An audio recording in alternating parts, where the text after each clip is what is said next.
బాబు పుట్టిన 6 రోజుల నుంచి ఫిట్స్. అయితే మేము విజయవాడలో చూపించాం, 4 నెలలు విజయవాడలో చూపించానండి. విజయవాడలో వాళ్ళు ఎంత చూసినా తగ్గలేదు.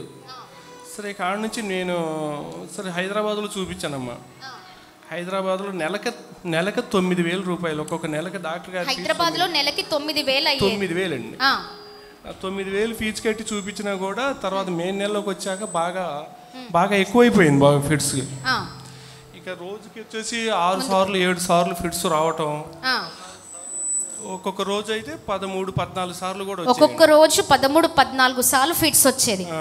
అంతకు ముందు సరే ఫిట్స్ వచ్చినా కొంచెం కంట్రోల్లో ఉండి బాగున్నాడు బాబు, ఆ పిల్లలాగా ఆడుకునేవాడు. ఓకే. ఇప్పుడు మే నెల 17వ తారీఖు నుంచి ఆ ఫిట్స్ ఎక్కువైపోయి స్పృహ కోల్పోయాడమ్మా. స్పృహనే కోల్పోయాడు, ఫిట్స్ ఎక్కువైపోయి. మనకు గుర్తుపట్టడం కానీ మనకి వెళ్ళి చూడటం కానీ అలాంటివి కూడా ఏమి లేదు.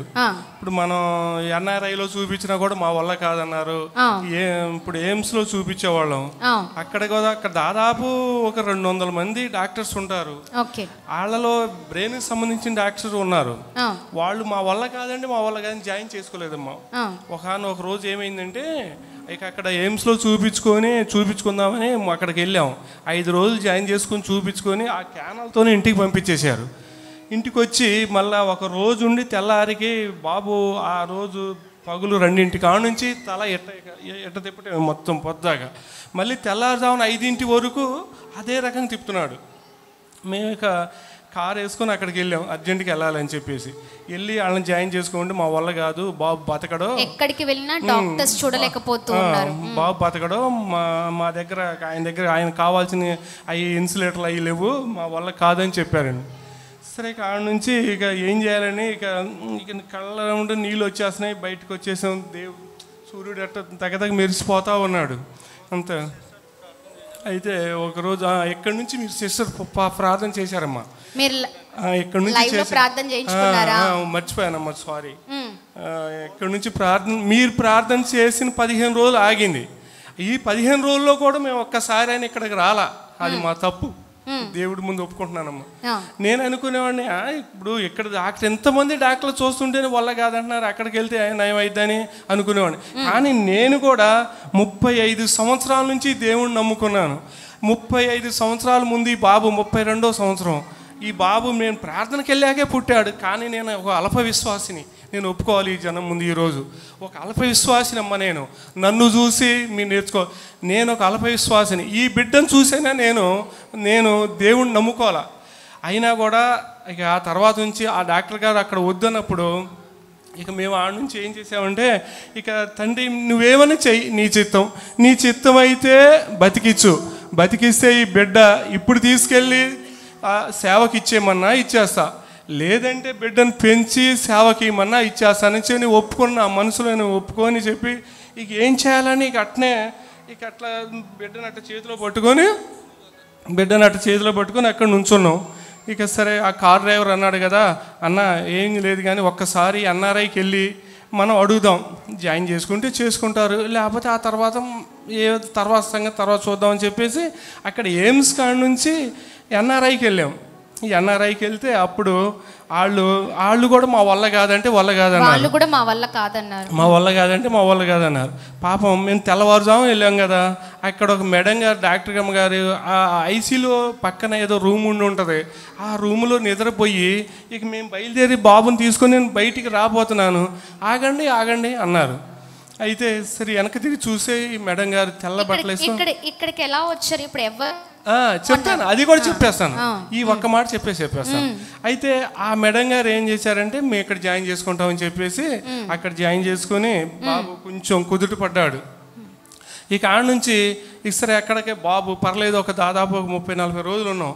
బాబుకి స్పృహ లేదు, ముక్కుల నుండి ఏదో పాలు ఇచ్చినా ఆహారం ఇచ్చినా ముక్కుల నుండి ఇవ్వటమే, ముక్కు నుంచి పాలు ట్యూబ్ ద్వారా అయితే ఇక ఆడ నుంచి అక్కడ చూపించుకొని ఇంటికి వచ్చాక కూడా మళ్ళీ వెళ్తుంటే వాళ్ళు ఏమన్నారు, ఇక మేము చూడవలసిన వరకు చూసేసాం, ఇక మా వల్ల అయితే ఇక్కడ వల్ల కాదు, మీరు కావాలంటే మద్రాస్ కానీ లేకపోతే బెంగళూరు కానీ తీసుకెళ్ళండి, బెంగళూరు కానీ తీసుకెళ్ళమన్నారు, మా వల్ల అయితే కాదన్నారు. సరే ఇక బెంగళూరు వెళ్ళటానికి సరే ఇప్పుడు మా దగ్గర అయితే అంత స్తోమత లేదు, ఇప్పుడు ఏం చేయాలని చెప్పేసి సరే ఇంటికాడే ఉన్నాం. ఇక ఆ రోజు గుర్తు వచ్చిందనమాట, మనం ఇంత చేస్తున్నాం కానీ అక్కడికి వెళ్ళలేకపోతున్నాం ఏంటి అని చెప్పేసి ఏమైనా కానీ ఎన్ని పనులైనా ఉన్నాయి, మనం ఖచ్చితంగా ఈరోజు ఆదివారం ఖచ్చితంగా మనం కొత్తగూడెం చర్చికి వెళ్ళాల్సింది అని చెప్పేసి బయలుదేరి ఇక్కడికి వచ్చాం. ఇక్కడికి వచ్చేపాటికి ఇక్కడ చర్చిలోకి వచ్చేపాటికి ఏమని అంటున్నారంటే, ఇక్కడ వచ్చి వారు ఎవ్వరు ఊకపోరు, ఇక్కడ వచ్చి వారు ఎవ్వరు ఊకపోరు, ఏదో ఒకటి పొందుకొని వెళ్తారు. సేవకులు ప్రసంగం చేస్తున్నారు ఆ సమయంలో, అయ్యగారు ప్రసంగం చెప్పుకుంటే ఆ మొత్తకాడు ఉంటే ఇక నా గుండె రగిలిపోతుంది అనమాట. దేవుడు మంచి మాట చెప్పి అక్కడికి వచ్చి కూర్చొని ఆ రోజు చూసుకొని వెళ్ళాం. వెళ్ళేటప్పుడు బస్సులో ఒక్కసారి వచ్చింది ఫిట్స్, సండ్రగూడెం దగ్గర కానీ ఎర్రగొండ దగ్గర కానీ, నాకు అక్కడ గుర్తులేదు. ఆ ఏరియాలో ఒక్కసారి ఫిట్స్ వచ్చింది. ఇక ఆ రోజు నుంచి ఆరో వారం ఇది, 6వ వారం బాబు ఫిట్స్ కానీ ఏమి లేదు. ఇప్పుడు గుర్తుపడుతున్నాడు, స్టేజ్ లో ఉన్నాడు కదా, కోమాలో స్టేజ్ లో ఉన్నోడు ఇప్పుడు గుర్తుపడుతున్నాడు.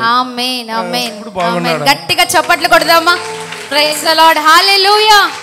2 చేతులు పైకెత్తి చెప్తాం బిగ్గరగా, హల్లెలూయా, హల్లెలూయా, ప్రైజ్ ది లార్డ్. ఎన్నో హాస్పిటల్స్ తిరిగారు, ఎంతో మంది డాక్టర్స్ కి చూపించారు. మేము చేసేదంతా చేసాము. ఇంకా బెంగళూరు కానీ మరి ఇంకా వేరే మద్రాస్కి తీసుకెళ్ళిపోండి అని చెప్పారు. ఏ డాక్టర్స్ చూసినా మరి మా వల్ల కాదు అని చెప్పారు. కానీ మన దేవుడు పరమ వైద్యుడు, చెప్తామా హల్లెలూయా, హల్లెలూయా. అప్పుడు అనుకున్నారంట, పక్కన పొలంలో ఉన్న పక్కన గట్టు వాళ్ళు చెప్పారంట, రైతు చెప్పాడు. ఇందాక మీరు చెప్పారు కదా, ఆ రైతు చెప్తే మీరు తెలుసుకున్నారు, ఫోన్ చేయండి. అతను కౌలుకి వేసుకున్నాడు, మీరు ఖచ్చితంగా ఎక్కడ తీసుకొని వెళ్ళండి, మీ పిల్లలు నయమవుతారు, మీరు ఇన్ని డబ్బులు ఎందుకు పెడుతున్నారు, ఇగో నా సెల్లో చూసుకోండి, ప్రతి నెల ఇతనికి 8,000, ఈయనకేమో 9,000, ప్రతి నెల 9,000, 8,000 అనారోగ్య పరిస్థితి. డాక్టర్ గారు కన్సల్ట్ ఫీజు, మనం చీటీ రాయించుకోవటం ఫీజు, చీటీ రాయించుకునే ఫీజు మాత్రమే. మనం టాబ్లెట్లు వేరే కొనుక్కోవాలి, మళ్ళీ అక్కడ మందులు రాసి పంపిస్తారు. ఆ మందులు మనం అపోలోలో వాళ్ళకి మెసేజ్ పెడితే ఆ మందులు ఆడుస్తారు, మనం డబ్బులు ఇచ్చి తేవాలి. ఇద్దరి మీద కలిపి వచ్చేసి ఒక 7,000 కానీ మినిమం 7,500. మీరు బాబు తాతయ్యనా? తాతయ్య, నానమ్మ, తండ్రి. వాళ్ళ అమ్మగారు రాలేదంటే మీరు సాక్ష్యం చెప్తూ ఉంటే అమ్మ కళ్ళు ఇరిగిర నీళ్లు తిరుగుతూనే ఉన్నాయి. అంటే మీరు ప్రైజ్ ది లార్డ్, సొంత వారికి ఆ బాధ చాలా ఉంటుంది కదండి. అందులో చిన్న బిడ్డల జీవితం అన్కాన్షియస్ కోమా స్టేజ్లో ఉన్నప్పుడు ఇక్కడ తీసుకొచ్చారు, సేవకుడి ద్వారా ప్రార్థన చేయించుకొని వెళ్ళారు. 6 వారాల తరబడి ఇక్కడికి వస్తూ ఉన్నారు.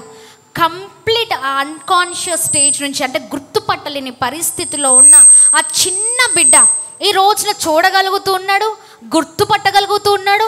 కంప్లీట్ ఫిట్స్ నుంచి విడుదల. గట్టిగా చప్పట్లు కొడదామా.